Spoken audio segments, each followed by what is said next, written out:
Hello students, आज के इस लेक्चर का टॉपिक है ईमेल राइटिंग। तो फर्स्ट जो ईमेल दी हुई है उसका क्वेश्चन पढ़ेंगे, उसके रिगार्डिंग हम अपना ईमेल लिखेंगे। तो क्वेश्चन दिया हुआ है, draft an email in about 30 words. एक ईमेल लिखना है 30 वर्ड्स का on behalf of Deepika Roy. किसके बदले में लिखना है? ये दीपिका रॉय के बदले में लिखना है, टू हिज फ्रेंड प्रियंका पाठक। ठीक है, उसकी फ्रेंड दीपिका, उसकी फ्रेंड प्रियंका पाठक। अब देखो यहाँ पे हिज फ्रेंड नहीं आएगा, हर फ्रेंड आएगा, क्योंकि ये लड़की है ना दीपिका। ठीक है, टू हर फ्रेंड आएगा यहाँ पे, to her friend Priyanka Pathak on Priyanka 9797@gmail.com। ठीक है, प्रियंका पाठक की ईमेल एड्रेस दे दी है यहाँ पे। टेलिंग हर, अब देखो यहाँ पे टेलिंग हर अबाउट नहीं आएगा, यहाँ पे लिखना है कि हु इज़। ठीक है, टेलिंग हर अबाउट की जगह पे क्या आ जाएगा? Who is weak in English. Priyanka जो पाठक है वो इंग्लिश में वीक है। Write an email to her advising her on how to improve her English. उसको एडवाइस देनी है कि वो अपनी जो इंग्लिश है उसको कैसे सुधार सकती है। ठीक है, अब ईमेल की स्टार्टिंग आंसर जो है उसका स्टार्ट करेंगे कैसे लिखना। तो ईमेल में 3 चीज़ें बहुत इंपॉर्टेंट हैं, फ्रॉम, टू और सब्जेक्ट। फ्रॉम जो है, फ्रॉम लिखेंगे, उसके सामने क्या आ जाएगा? तो जो ईमेल लिखने वाला है उसका ईमेल एड्रेस। तो यहाँ ऑन बिहाफ ऑफ के बाद जिसका भी नाम होता है वो ईमेल लिखता है। तो ऑन बिहाफ ऑफ के बाद क्या नाम है? दीपिका रॉय। तो दीपिका का ईमेल एड्रेस क्वेश्चन में नहीं दिया हो, तो उसका जो ईमेल एड्रेस है हम खुद बनाएंगे। तो deepika4343@yahoo.com। yahoo.com जो है ये भी एक ईमेल एड्रेस ही है। ठीक है, जैसे gmail.com है वैसे yahoo.com है। उसके बाद आता है टू। अब टू मतलब जिसको हम ईमेल लिख रहे हैं वो। ठीक है, तो किसको ईमेल लिख रहे हैं? प्रियंका। तो प्रियंका का ईमेल एड्रेस यहाँ पे दे दिया है 9797@gmail.com। तो वही उसी का वही लिखेंगे। इसके बाद आता है सब्जेक्ट। सब्जेक्ट क्वेश्चन में दिया हुआ होता है, तो सब्जेक्ट क्या है कि उसको एडवाइस कर रहे हैं कि इंग्लिश कैसे सुधारें।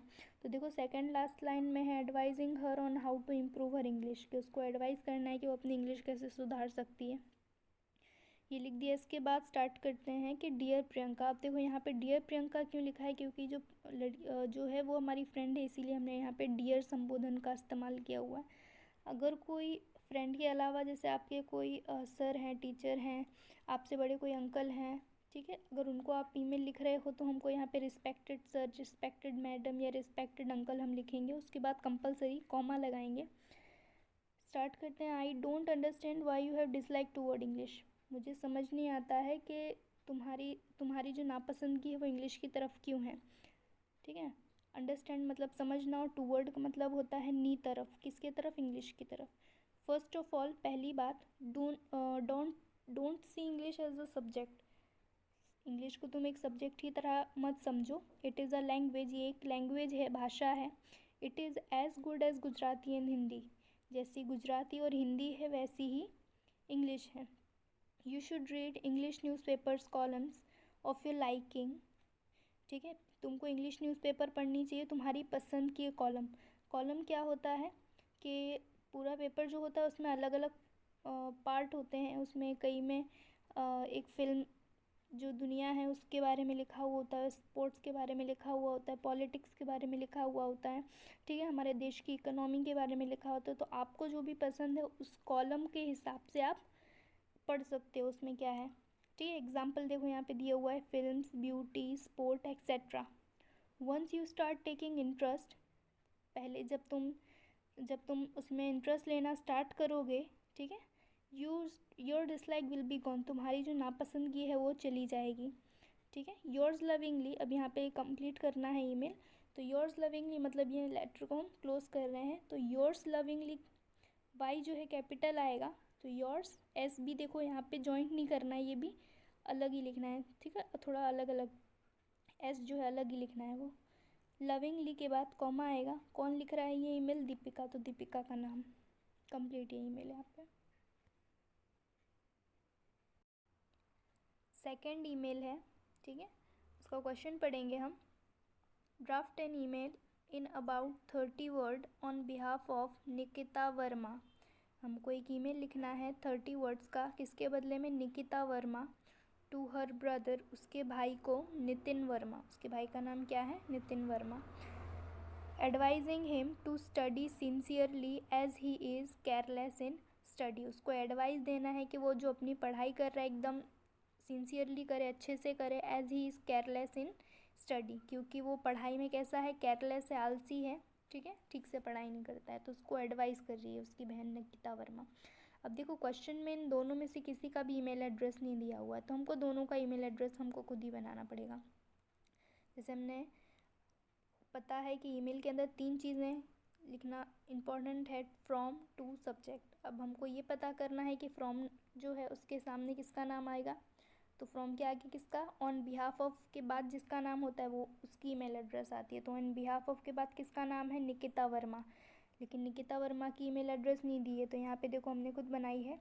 फ्रॉम के सामने आ जाएगा nikita1111@gmail.com, ठीक है ये। अब इसके बाद क्या आएगा, टू, जिसको हम ये ईमेल लिख रहे हैं उसका ईमेल एड्रेस, तो नितिन को लिख रहे हैं, लेकिन नितिन का भी ईमेल एड्रेस नहीं है, तो वो भी बनाना पड़ेगा। तो नितिन वर्मा 3232@gmail.com। इसके बाद क्या आता है, सब्जेक्ट। सब्जेक्ट हमको क्वेश्चन में से ही मिलेगा, तो सब्जेक्ट मतलब जिस विषय पर ये ईमेल है वो, ठीक है। तो इसका विषय क्या है, तो advising him to study sincerely as he is careless in study, ठीक है। तो ये पूरा पूरा लिख देंगे। इसके बाद क्या आएगा, संबोधन, तो डियर नितिन, ठीक है। उसका भाई, डियर नितिन के बाद क्या आ जाएगा, कॉमा, ठीक है। उसका भाई है इसीलिए यहाँ पे डियर लगाया हुआ है। आपका फ्रेंड हो, आपकी भाई बहन, तो ठीक है, जब इनको हम लेटर लिखेंगे तो डियर लगाएंगे। I received a report from your principal, ठीक है, मुझे तुम्हारे प्रिंसिपल ने जो एक रिपोर्ट भेजी है वो मिली। दैट, उसमें क्या था, that you have done very badly in your terminal exam, ठीक है। मुझे उससे पता पड़ा कि जो तुम्हारी टर्मिनल एग्ज़ाम थी उसमें तुमने बहुत ही ख़राब, ठीक है, तुम्हारा परफॉर्मेंस रहा है।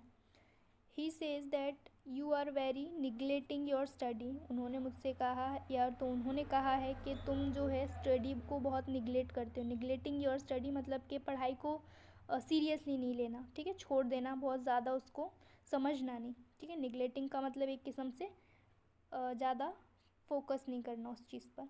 आई नो यू लाइक स्पोर्ट्स, मुझे पता है तुमको स्पोर्ट्स पसंद है। You should take part in all activities but not at cost of your study. मुझे पता है तुमको स्पोर्ट्स पसंद है, तुमको सारी एक्टिविटी में पार्ट लेना चाहिए, पर तुम्हारी पढ़ाई की कॉस्ट पर नहीं, तुम पढ़ाई भी करो और स्टडी भी करो, ठीक है। सेकेंड पैराग्राफ है, I hope you will understand what I have written and settle down to regular study. मैं आशा रखती हूँ कि तुम मेरी बात को समझोगे जो भी मैंने इसमें लिखा है, and settle down to your regular study, और तुम्हारी जो रोज़ की पढ़ाई जो है रेगुलर स्टडी में तुम वापस से फोकस करने लगोगे। सेटल डाउन मतलब उसमें वापस से अच्छे से अपना परफॉर्मेंस अच्छा देना। योर्स लविंगली, ठीक है, यहाँ पे ईमेल कंप्लीट हो रहा है, तो योर्स लविंगली लिखेंगे। लविंगली के बाद कॉमा, निकिता। ईमेल कौन लिख रहा है, ये निकिता, तो निकिता का नाम,